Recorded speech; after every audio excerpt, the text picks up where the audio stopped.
ఇక్కడ దర్శనం పేరుతో జరుగుతున్న పెద్ద స్కామ్ భక్తులు తప్పకుండా తెలుసుకోవాలి. రీసెంట్ గా ఇక్కడికి వెళ్లి దర్శనం లేకుండా తిరిగి వచ్చిన భక్తులు చాలా మందే ఉన్నారు.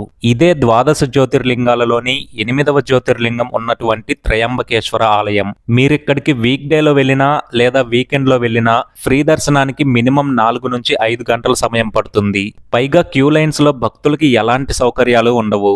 ఇదే అదునుగా తీసుకున్న ఇక్కడి లోకల్స్ మీతో ఏవేవో చెప్పి డబ్బు దోచుకోవాలనే ప్రయత్నం చేస్తూ ఉంటారు. ఎవరిని నమ్మకండి. మీ దర్శనం త్వరగా అవ్వాలంటే ఇక్కడే దొరికే విఐపి టికెట్స్ అయినటువంటి 200 రూపీస్ టికెట్స్ ని కొనుక్కొని వెళ్ళండి.